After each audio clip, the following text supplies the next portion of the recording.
All right, you guys. So we're diving into the Seminar Playbook today. So we're going to be covering steps 1 through 3.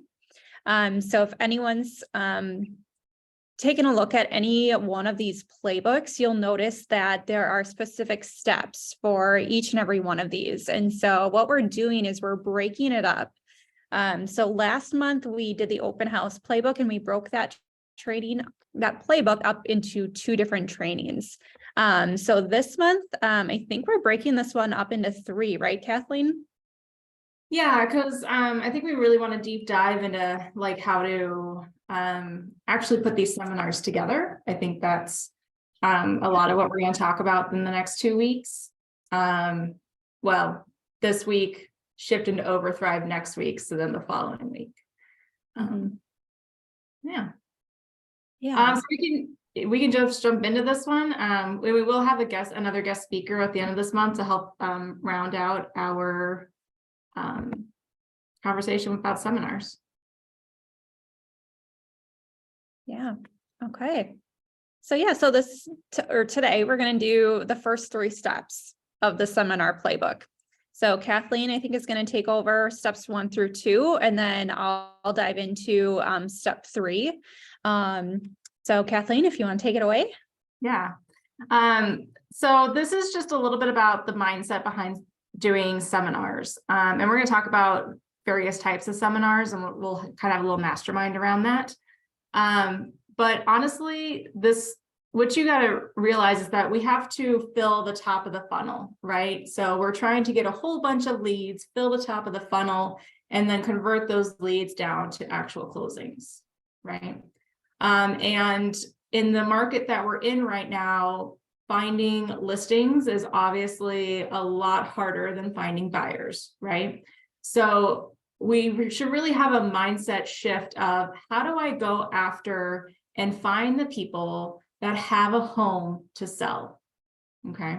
And I think running seminars at a really high level is going to be able to put you in that position as a resource for sellers, but then also for buyers as well, because they're out there looking and watching what you're doing. And they're like, oh man, they helped, 5 people downsize because they keep running all these seminars. They must really understand real estate at a high level. I think I should hire them as well. So the last 2 or 3 months, Lindsay and I have really had a lot of conversations with you guys about brand awareness and building your brand and focusing on your brand. And this is one piece of that as well. Running seminars at a high level positions you as the real estate expert in the area. Okay. So why do you want to hold seminars? Well, first of all, they're scalable, right? You can pack an entire training room. I mean, just look at the Southwest training room, right? You can fit 50 people in there easily. So if you went virtual on your seminars, you can add in hundreds of people at a time that could attend these. So it's very scalable and it's easy for people to participate in without any pressure. It's an information session. And I think, sometimes people don't want to attend open houses because they don't want to feel like they're being pressured into buying something. This is not what a seminar is. This is just us sharing our information about real estate and, auxiliary businesses with you. Okay. The next piece, like I said, is that brand awareness. People are going to really start seeing you as the expert in certain areas, not just geographically, but also in niche markets. So whether you're helping people downsize, or you're helping with estate planning, or you're helping first-time home buyers, they're going to really just come to you as the expert in those areas. Okay. And then what this says over here on the right-hand side is that you can use seminars to create at least 7 touches. And remember, it takes about 19 touches to convert somebody into a buyer or seller. 36 touches for your database to then also become buyers and sellers. So think about how many touches you can incorporate by holding seminars to not only your database, but then to online leads as well. So you can do social media posting before the event, the text messages you're going to send, email invitations, phone calls to your database, reminders, follow-ups, right? And then at the end of the seminar, You're going to do a lot of highlighting on social media about how it went. So really what we're focusing on with seminars is filling that top of the funnel and really, really looking for the motivated leads, right? Somebody who's clicking on an ad on Facebook or putzing around on your website or your app might not really truly be motivated for several years. But the people that are attending seminars are doing so because they're finding the information relevant to where they're at right now. When people come to your seminars, they are a hot lead. They're probably going to want to transact business in the next 90 days. Okay, so really think about the quality of leads that you can get from seminars, and you're going to have to put in some effort to build a seminar and create the seminar and market it so people attend, right? But that's your opportunity to actually set appointments when they attend the seminar. Does that make sense? This is your opportunity to say, you're here, you got the information. When would you like your personal one-on-one where we can review what specifically you need? Okay. And then attendees that want to, maybe conduct business 90 days to a year, then we get to put them on like, bi-monthly drips and phone calls and those neighborhood nurture emails and things like that. Some folks will attend just because they're curious, but they could become hot at any point in time, right? They could, you give them your app and they're looking around and you gave them all this great information. So it's always kind of in the back of their minds. And then they're going to see the property and they're going to go, oh my gosh, I have to have this. They're going to turn hot really quick. And that's what you want as well. All right. So you want to be in the middle of their searching. So here's kind of the step-by-step playbook. We're going to focus on steps 1 through 3 today. So we're going to talk about choosing your seminar, planning the event, and inviting people. So here's the biggest question. What seminars do we hold? Right? So what ideas do you guys have for the types of seminars you could hold right now? First time home buyer.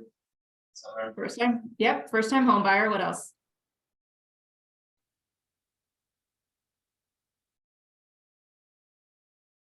Let me ask you this question. Would you rather work with a first-time home buyer in this market, or would you rather work with a seller? Seller. Okay, that was unanimous. So who are the people that you think have to sell houses? Now, personally, I'm a homeowner. My interest rate's at 3.5%. It's going to take a force of nature to get me to move right now. I am not a motivated seller. Don't try to sell to me. Who is the motivated sellers out there in the market right now? Who has to transact right now? Families growing, downsizing, upsizing. Yeah, so people that are downsizing or upsizing. Who else? Elderly. Elderly. So like if they have estates to sell, or maybe they're moving into like assisted facilities or independent living facilities. Okay, what else?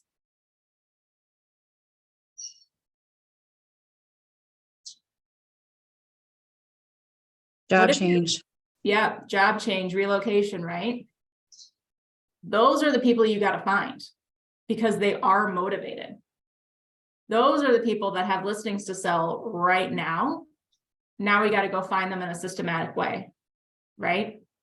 So I'm not saying don't hold a first-time home buyer seminar. It's going to attract a lot of people and you are going to grow your buyer pipeline. But I think you should also consider holding seminars that focus on one of those other 3 categories: people downsizing, estate planning, or relocation. Okay. If I knew that in a year, I might have a job in another state because maybe my company's expanding and I know that's the direction I'm headed, I might want to start thinking about how do I relocate today? Does that make sense? So they are out there. Not every relocation is like, oh, hey, tomorrow we have to make you move across the country. Okay, that's not in the real world all the time. Sometimes people know a year in advance that they will be having to relocate. And how can you help them? Okay. So remember what Gary and Jay say. there are two ways to get people's attention. One, tell them something that they do not know. That's your first time home buyers, right? They do not know how mortgages work. They don't know how the home buying process works. Okay. They don't know what title is. Or tell them something that they already know, but in an unexpected way. And I think that's your opportunity for, here's how we can make a relocation smoother.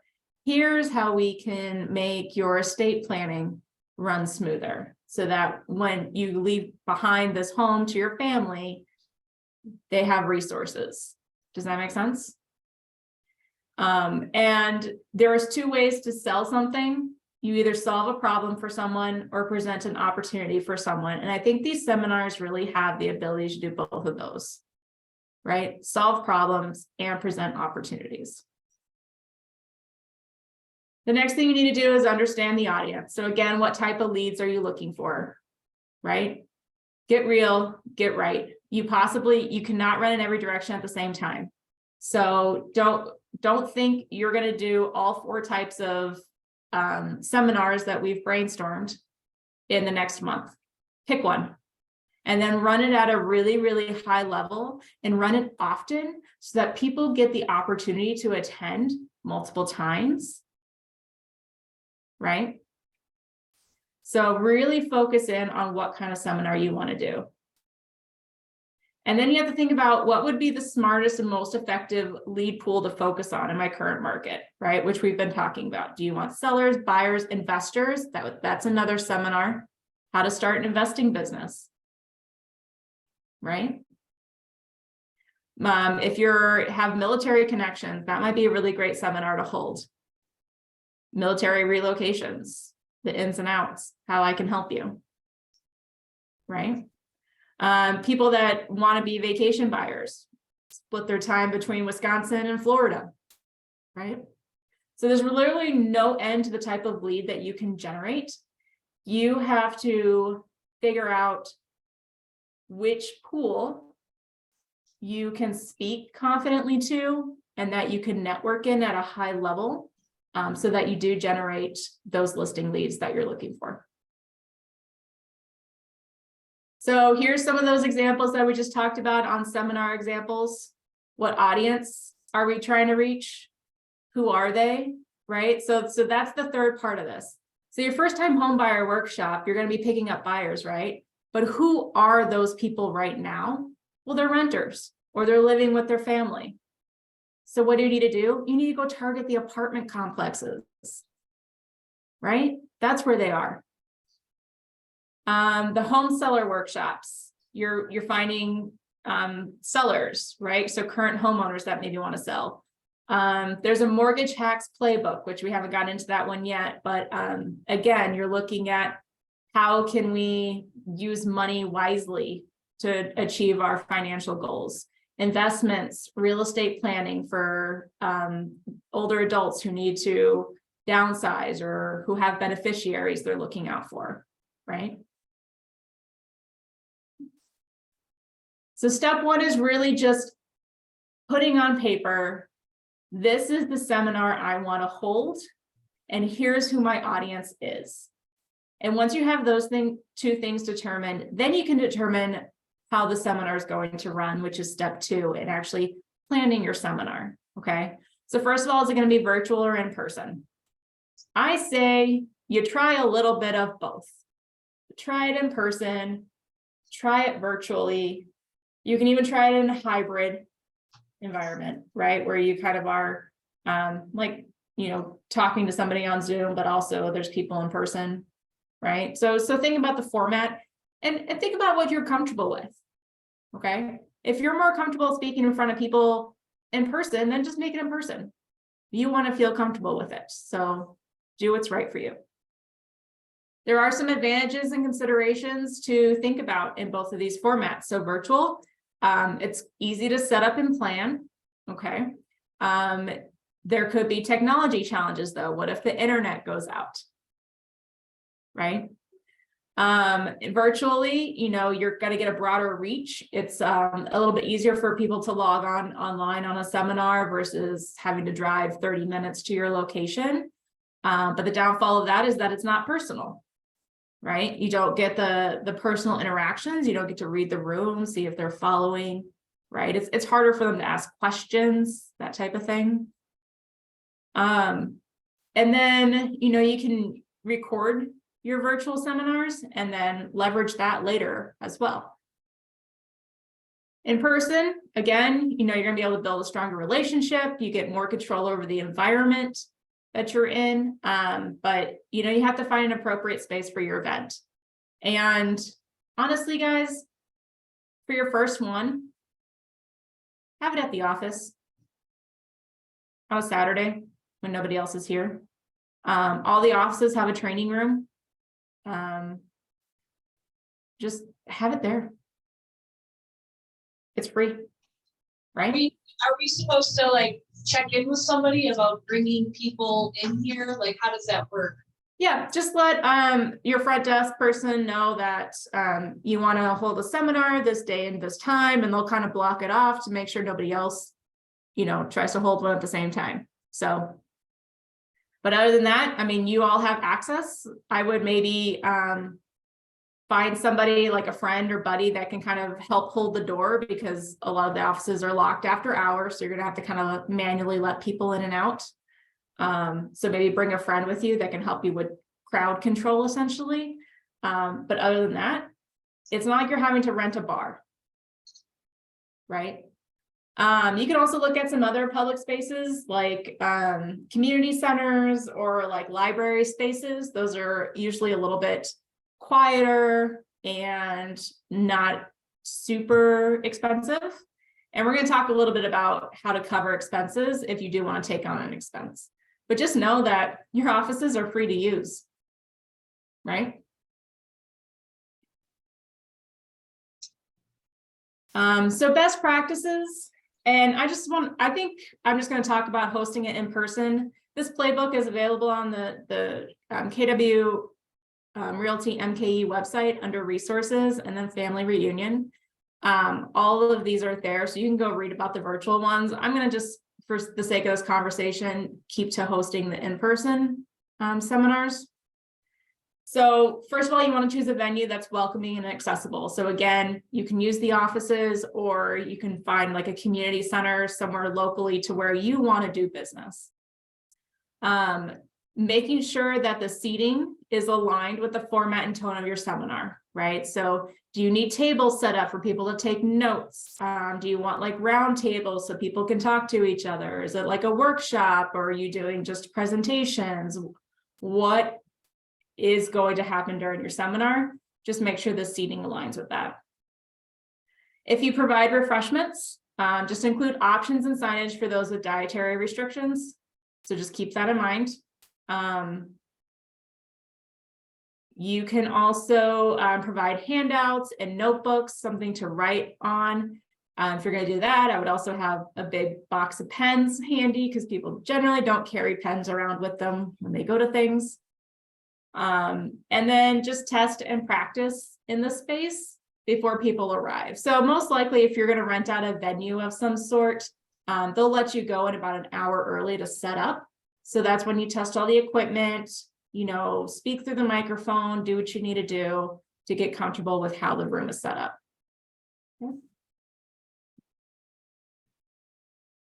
So the next thing you have to talk about is your budget, right? Treat this like an investment in your business. So you need to make sure that there's a return on your investment that's sustainable for you. If you're going to throw, $300 at a seminar, you need to close a sale, right? Like that's the only thing that makes sense. So spend your money wisely. Each dollar that you put in should increase the number of attendees or enhance the experience in a way that they convert into sales. So plan ahead for your budget. So the things we talked about is the venue. If you're doing it in person and you're not going to have it at the office, there might be a cost there. Venues might also charge separately for food and beverage. They might force you to use food and beverage that's in-house and not allow you to bring it in.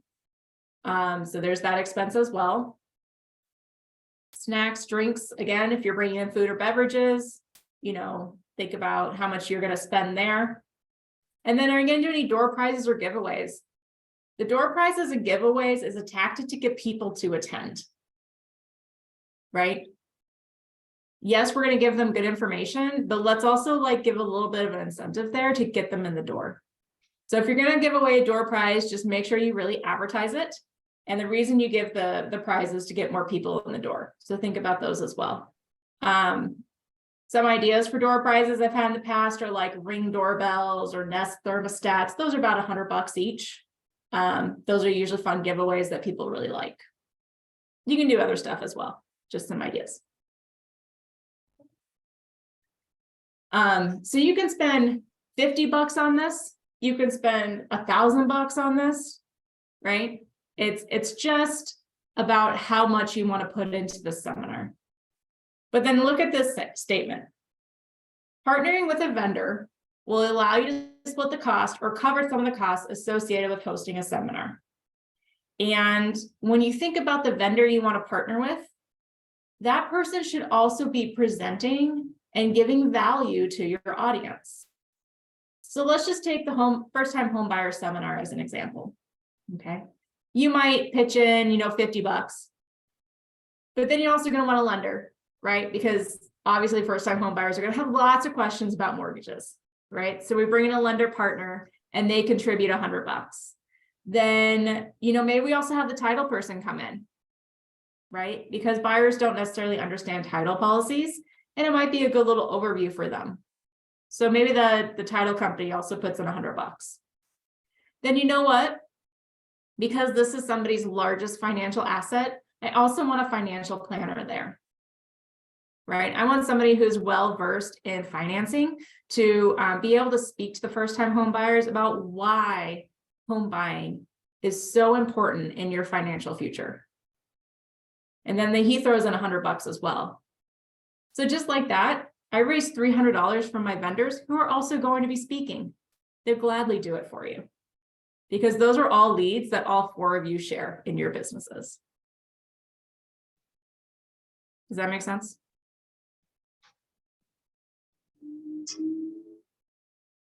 Okay.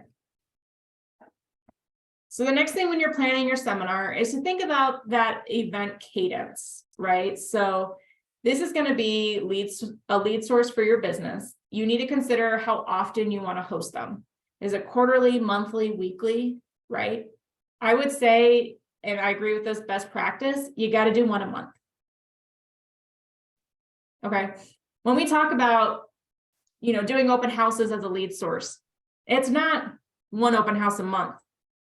It's like 4 open houses a weekend, right? Because otherwise you're not going to get enough leads just hosting them sporadically in different areas. You're not going to get enough rhythm going for people to really start to see you as that expert. But if you're doing 3 or 4 open houses every weekend, nonstop, oh my gosh, this person really knows real estate and they're out there and they work hard and man, I got to hire them. And the same thing goes for the seminars. If you're just going to host like 2 a year, is that going to be enough? Is that going to be enough leads for your business? Imagine if you hosted 1 a month or 1 every 3 weeks, if you could. Now we're starting to get some traction. And the people who didn't want to come to our first one are going to see that we're holding another one.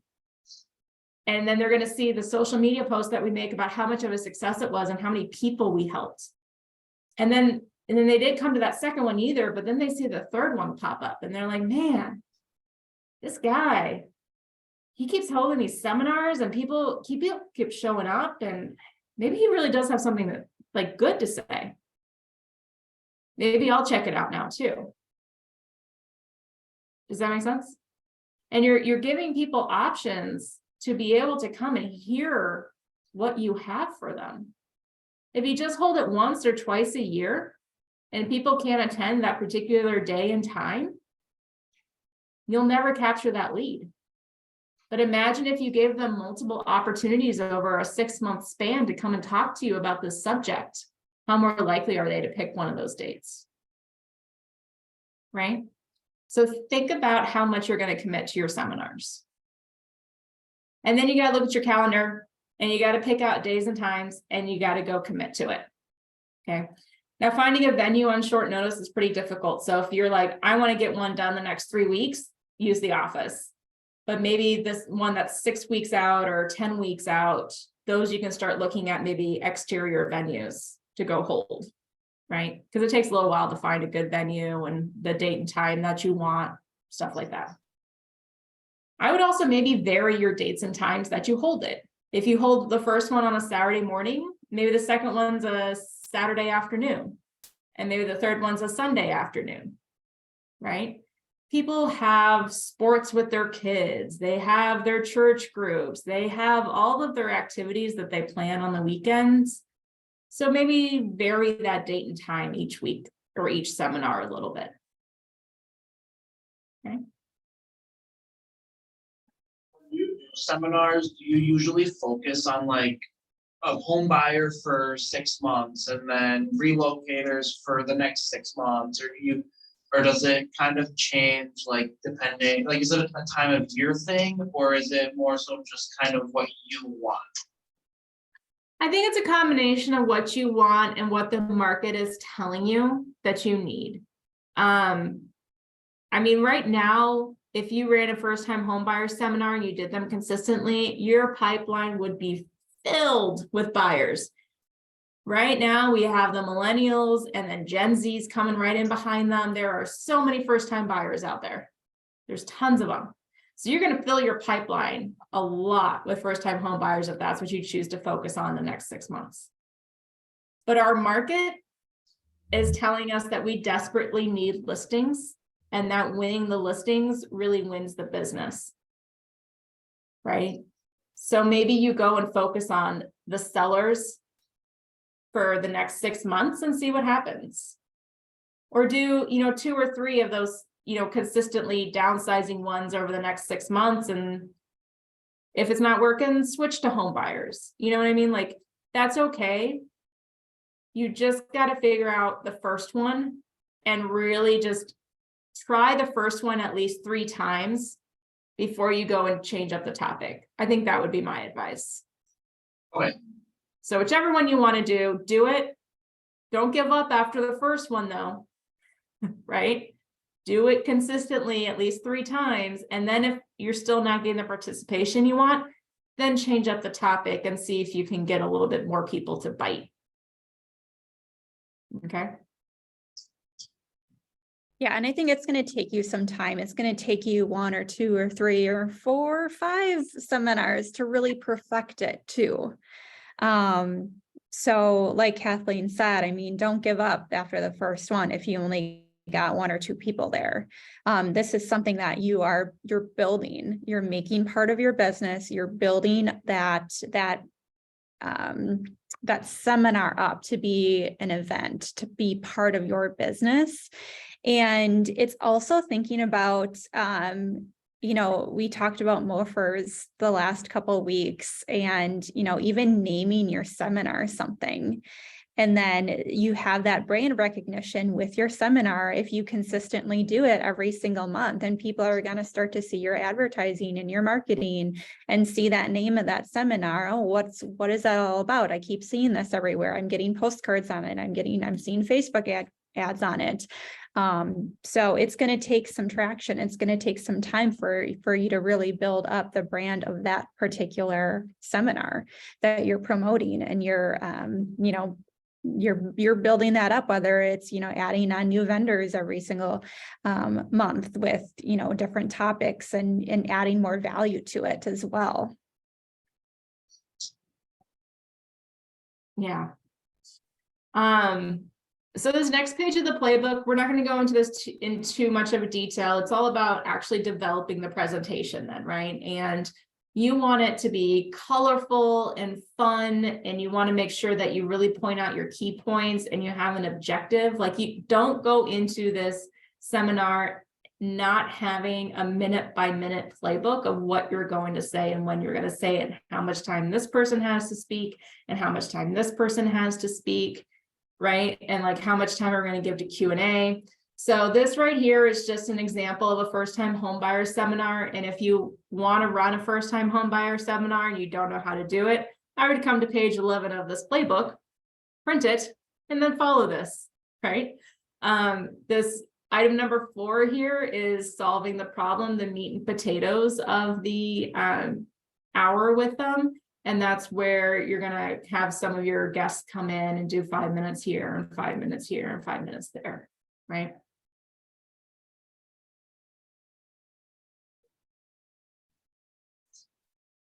So this again talks about some of those vendor partners that you can bring in. So we've talked about bringing in a lender partner who can really answer questions about loan types and interest rates and mortgage products. Also, they can sponsor the event financially for you, and they will help you with the marketing and the promoting of it. Every person that you bring in has social media, guys. So if you bring in 2 or 3 people to help you give the presentation, right? That's 2 to 3 times as many people on Facebook that are going to see it as well. So don't be afraid to leverage the power of those vendor partners. And honestly, you probably don't want to speak for an hour straight anyways. So having other people in the room to be able to jump in and give opinions and give their advice is, I think, valuable as well. Making sure that, you have a relationship with that vendor and that you guys have some sort of chemistry. It'll just keep the seminar really fun and upbeat. And then also, like Lindsay and I jump in each other and like, oh, and on top of that, this too, and oh, and on top of that, this too, because we work really closely with each other, right? And that's just a really good relationship that you want to try to develop prior to the seminar. So if you don't have a lender right now, we have that preferred vendor list. Find a lender, have them buy you coffee. They love doing it. And I don't know if Gustavo's in the room or anything, but have them buy you coffee and just form a relationship with them. Okay. There are some other resources to look at, some of those other playbooks that we have for you. So I'll look through exactly what some of these are. If you come in here, if you actually download this PDF, there's clickable links, I think, in here, so that you can kind of see what these resources are that they're referring to. All right. Well, so that brings us to step 3, which is inviting people. And hopefully at this point, you guys, that you have a database of people in Command or whatever CRM you're using.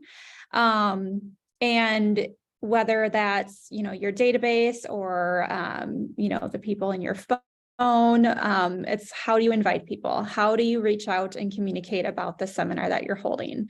Because any sort of event that you're holding, you want to promote it pre-event, during the event, and post the event. So even if you only get 1 to 2 people, you are still going to promote the heck out of this thing. And there's a lot of different ways that you can do it. It's on social media, it's Facebook ads, Instagram ads, it's, postcards that you're sending to, maybe certain communities, certain areas that you farm, or it's your sphere, your family, your friends, anyone that that you have mailing addresses for. But you can also, one of the most simple ways is just sending out an email. And don't just send one email out inviting people to this, send multiple. So you want to kind of plan ahead and think about this event at least a month or 2 in advance so that you can do enough promoting and actually inviting the people and giving them some time to plan this, plan on it, put it in their calendar and that sort of thing.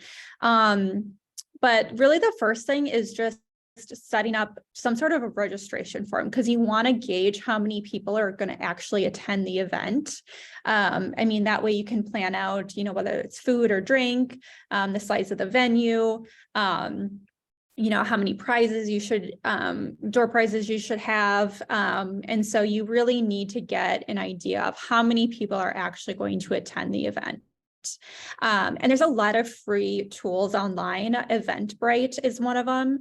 It's free to set up an event and provide a registration link that you can send out to people to have them sign up and register. The thing with Eventbrite is that it's public basically. So once you create an event on there, it's then searchable on Google. And so anyone can find it. So I know our offices in particular have used Eventbrite for some of our events. And so if you looked up some of them, you'd be able to find, you know, some past training events or, different speakers that we've had. And if you search for them on Google, you'd find it. And so it really helps with just promoting it even further than your own sphere. So what I wanted to do was just show you guys how to send out a simple email campaign in Command. And so once you have that registration link, you'd also want to, create some sort of marketing material about the event. But once you have those things, you can send out that email. So I think, Kathleen, I will share my screen now, and I'll just kind of walk through that. So give me 1 second, guys. Okay. So we want to invite our database. And you can also, there's so many different things that you can do in Command, whether it's sending emails or setting up task reminders to call your sphere of influence and, let them know that you're holding this seminar, what it's about. And it's great that this playbook actually has some scripts in here that you can use. So I'm going to go into Command. And if you ever just want to send out just one email, that's where you can go into email campaigns right in here. But first, you also want to create the email, and that's going to be done in Designs. So the first thing that you want to do is create that email. And when you hit create design, that's going to allow you to create something new. So create design and then choose email. This is going to pull in up to 72 different email templates. Some of these are going to be specific to a certain topic. You'll see some of these are holidays, but then other ones are more generic, and they're really just templated emails with, image and text placeholders. So like for sale, open house, and it's just kind of a matter of choosing what template you want to use. I'm always a fan of some of the really basic ones because then I'm adding in my own content. And this email can be really, really simple and really straightforward. You don't have to worry about formatting it too much and adding different pieces of content in here. So the one I always go to is this classic basic. So once you find the template that you like, you're going to click on it and hit next. That's going to pull in the email editor.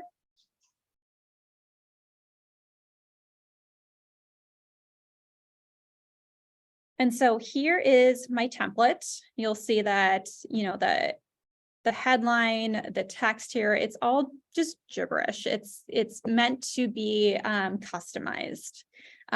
So the other thing that you can do if you want to kind of get a better idea of what this email is going to look like, up here, there's an option to select this little eyeball icon, and that's the preview. So if I click on that, I'm going to see more of a preview of what that email is going to look like. This is also a good indication of how your marketing profile is going to pull in. So you always want to make sure that you have your marketing profile completed before sending any sort of email through Command, because you want your full name, you want your license number, your website, your phone number, all of that information, you want that to pull in here. It'll also tell you whether you're missing any logos and things like that. So I'm going to exit out of there. One thing that I like to do right away is I don't really need this header. So I'm going to click in here and click this little trash can icon. And you can do that with any element that's part of that email. So I'm just going to click on that. I can leave in the headline copy. Otherwise, again, I'm going to click that whole element right here. You'll see it's kind of highlighted in blue. And again, I'm going to click that trash can icon. So one thing that you could do is you could create some sort of marketing material around this event and around this seminar. So if you have something like that created, over here, you've got content. These are all of the different pieces of content that you can click and drag into that email. So I'm going to add an image. So all I'm going to do is click and drag that image over. And what I did, I made sure that that green line went all the way straight across my page. So I'm going to do that one more time, delete that. So I'm just going to click and drag so that I see that green line going all the way across. So it's going to show me some different images that I've uploaded before. Otherwise, I'm going to click on add image and I'm going to add in my marketing material. And this is actually a seminar that another team did recently. And then I'm going to save that. So this is just an image promoting the seminar with all of the details, the date, the time, the location. And so you can also add some additional text. I always think it's a good idea to add some text in the body of the email instead of just an image. That way, if the email comes through and maybe the image doesn't show, you still have some text in that body of the email. And I think it's just best practice to do that. I've got the second text box in here. I don't need that. I'm just going to delete that. But you can either click on the text box and you'll have that little pencil icon to edit. Otherwise, if I double click on that, this is also going to allow me to edit that text over on the right-hand side. So I could add something in like, join us for this was a home buying seminar on March 30th from 5:37.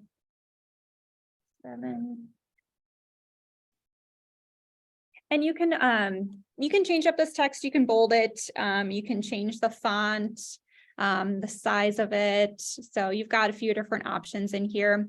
You'll also notice that within the text, I have these merge tags. So if you wanted the email to come through and say something like, hi, and then if I click this drop down and if I scroll down, make sure not to do agent first name, because that would be you. You'd want to find contact first name.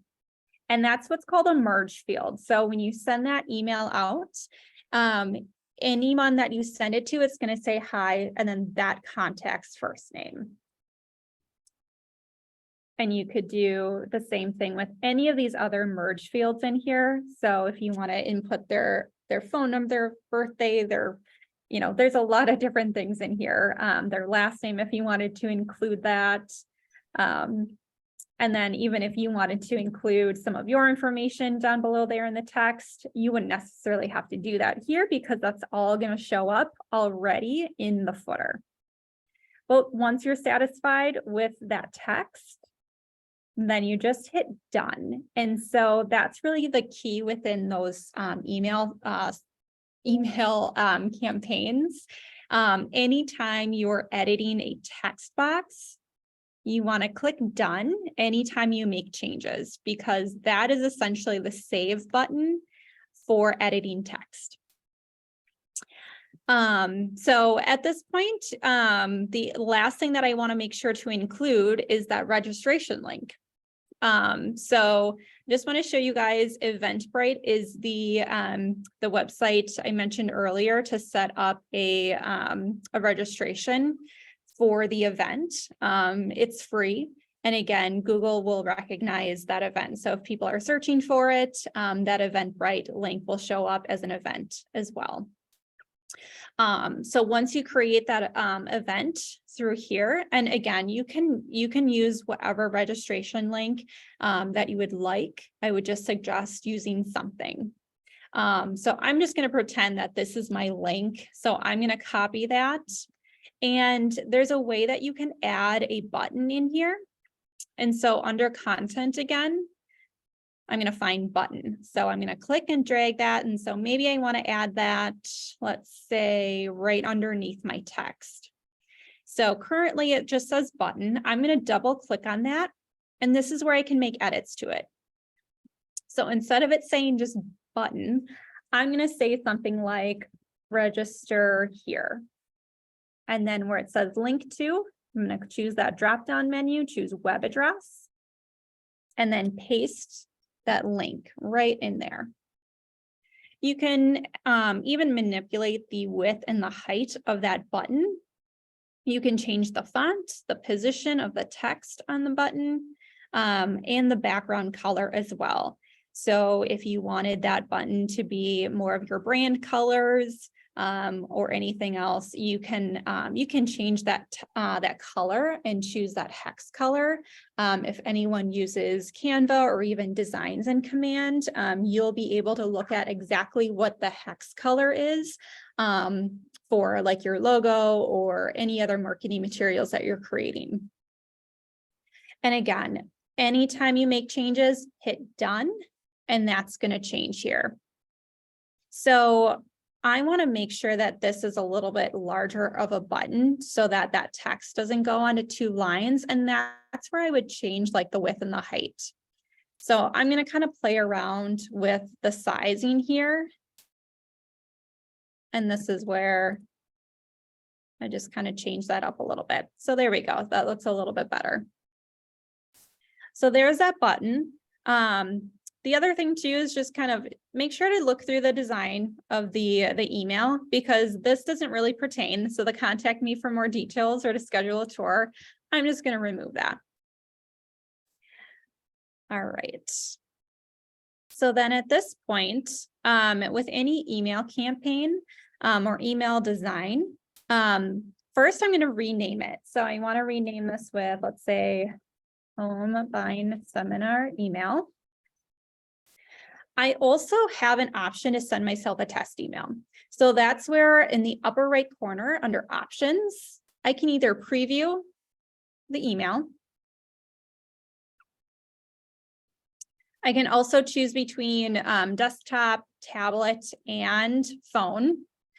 That's where making sure the image is going to work on the phone as well. So this is something that I'd probably resize a little bit, but then everything else should be responsive. And then I'm going to send myself a test email. So I can choose that, type in my email, and send test email. So anytime you're creating a new email, I would recommend sending yourself a test email so that you can see exactly what that's going to look like. So if I go into my email, I've got my test email right in here. So there we go. And when this sends out, it's actually going to say the contact's first name, just not in the test email.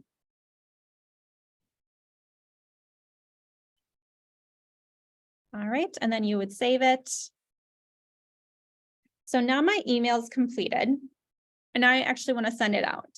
And so that's also going to be really important for you guys to have a database that's tagged and organized in a systematic way, because you're going to want to, these seminars are going to be geared towards certain people.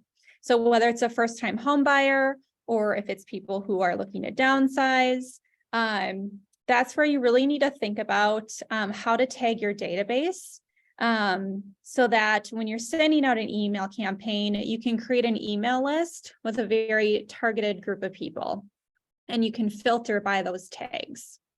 So when I go into campaigns, I'm going to hit create campaign and choose email. You're going to name the campaign name. So Home Buyer Seminar. Your goal is probably event awareness. Where the campaign will run is command email. That's automatically set up with everybody's command account. So you don't really have to worry about anything there. That's just automatically connected. And then create campaign. So then that's going to pull in some of these settings for that campaign. The first thing to do is add a recipient list or create an email list. Maybe you've already done that and you've got some lists created in here. If not, you're going to click on create list. And this is where you can filter by those tags. And so maybe you tagged everybody with first-time home buyer or seller, or, downsizing. I mean, however you want to tag your database and your groups of people in here, then you can. But you can select those tags. And then I'm just going to select all. And then, of course, I need to name this. So maybe I'm going to do home buyers or home sellers seminar, and then confirm. So you create that email list. It's going to send from your email address. You're going to enter in the subject line. So home buyer seminar, March 30th, 5 to 7. Something like that, or maybe, you're invited, something like that. You can add some emojis in here to the subject line, make it pretty, all of that. And then the content. So that's where you'll select the design, and then you should see that design right there. So I'm going to click on it. It's going to open up and allow me to make any kind of final edits, but otherwise you can just hit save.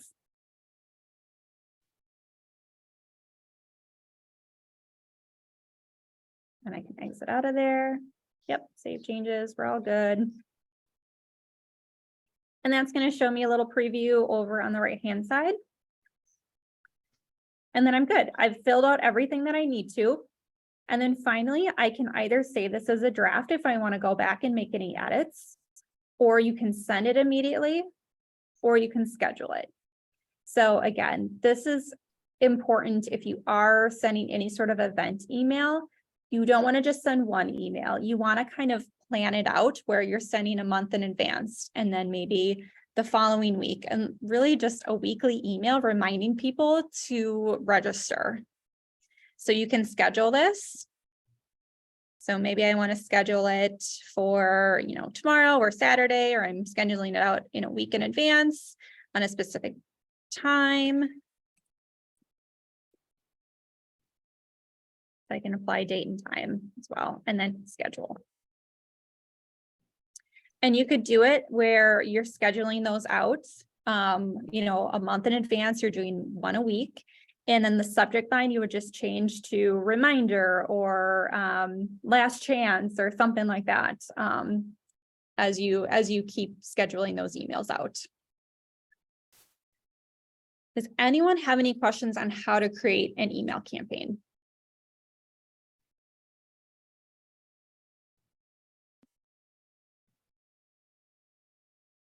All right.